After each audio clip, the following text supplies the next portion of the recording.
ചികിത്സയും കലകളെയും കൂട്ടിച്ചേർത്തതാണ് ആര്യവൈദ്യശാലയെ വ്യത്യസ്തമാക്കുന്നതെന്ന് മല്ലിക സാരാഭായ് കോട്ടക്കൽ ആര്യവൈദ്യശാല സ്ഥാപക ദിനാഘോഷം ഉദ്ഘാടനം ചെയ്യുകയായിരുന്നു അവർ. ആയുർവേദ പരീക്ഷകളിൽ ഉന്നത വിജയം കൈവരിച്ച വിദ്യാർത്ഥികൾക്കുള്ള അവാർഡുകളും ജീവനക്കാരുടെ മക്കൾക്കുള്ള സ്കോളർഷിപ്പുകളും ചടങ്ങിൽ വിതരണം ചെയ്തു. ശരീര മനസ്സുകളുടെ പാരസ്പര്യത്തെ തിരിച്ചറിഞ്ഞത് ശാസ്ത്രമെന്ന നിലയിൽ ആയുർവേദമാണെന്നും അതുകൊണ്ടാണ് PS വാര്യർ ചികിത്സാവൃത്തിയോട് കലകളെയും കൂട്ടിച്ചേർത്തതെന്നും കേരള കലാമണ്ഡലം ചാൻസലർ ഡോക്ടർ മല്ലിക സാരാഭായ് പറഞ്ഞു.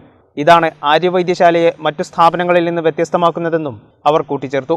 കോട്ടക്കൽ ആര്യവൈദ്യശാലയുടെ സ്ഥാപക ദിനാഘോഷം മല്ലിക സാരാഭായ് ഉദ്ഘാടനം ചെയ്തു.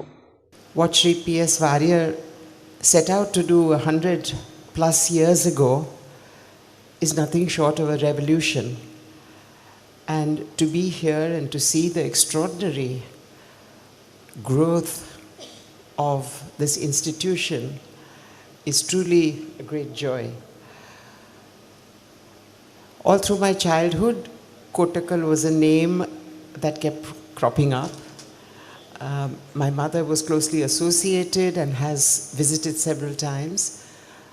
But in my own life, I have had a very strange journey with health and found my way to Ayurveda and alternate therapies, which should actually not be called alternate because the most alternate is allopathy.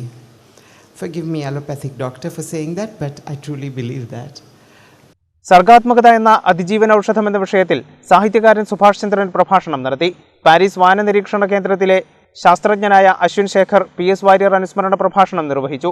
Ayurveda പരീക്ഷകളിൽ ഉന്നത വിജയം കൈവരിച്ച വിദ്യാർത്ഥികൾക്കുള്ള അവാർഡുകളും ജീവനക്കാരുടെ മക്കൾക്കുള്ള സ്കോളർഷിപ്പുകളും managing trustee doctor PM Warrier വിതരണം ചെയ്തു.